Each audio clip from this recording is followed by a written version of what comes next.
I stayed with judo until I discovered Kenpo.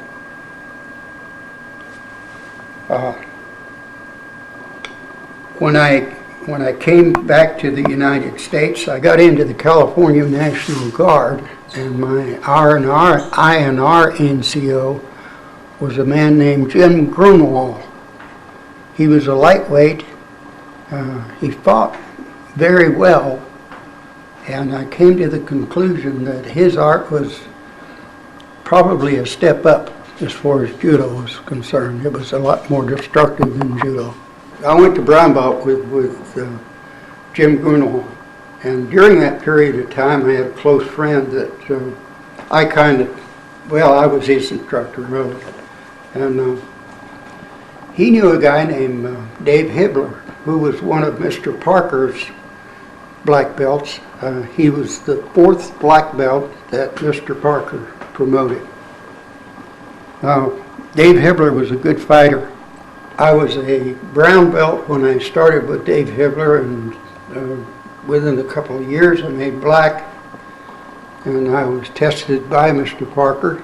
The best way to describe a Hebler is if you engaged him in a fight, it was over in a few seconds.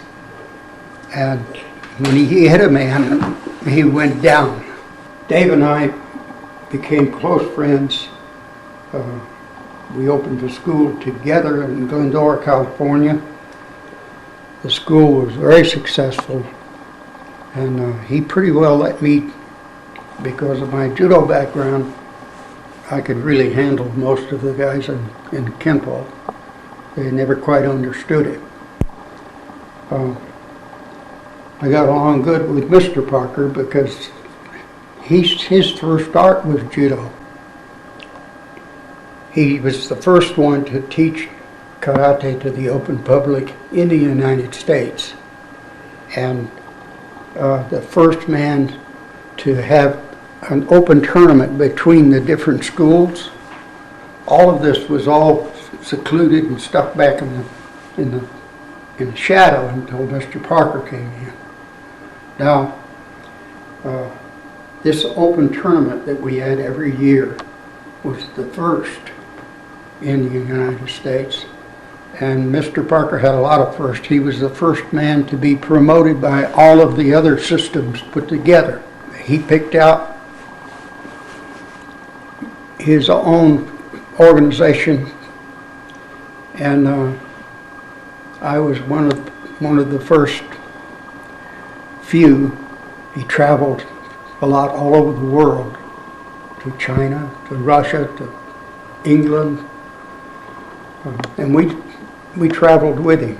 We were very active in the International Kenpo Karate Association tournament. I was assistant tournament director for 6 years, and on the 7th year they made me tournament director. And frankly, I didn't do anything the second year that I hadn't done all the other 6. One thing was to control the crowd. You have a lot of egos. You have a lot of people that are good fighters. Some of them are dangerous, and I've had to put a few of them down just to keep order. We had a lot of fun in these tournaments, and we got along good together. But when you're dealing with people who deal with their knuckles, the only advantage I had is most of them didn't know judo, and if I couldn't control the guy, I just put him to sleep.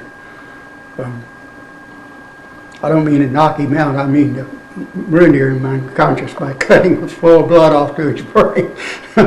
You get him to the collar, and you slide your hands up, and then when you arch your wrist, you're cutting off the flow of blood to the brain. And you can kill somebody that way, but you just take him until his eyes glass over a little, then you turn him loose, and he's not really aware of what's going on. It's not something that you would teach a child to do, because obviously they'll hurt each other.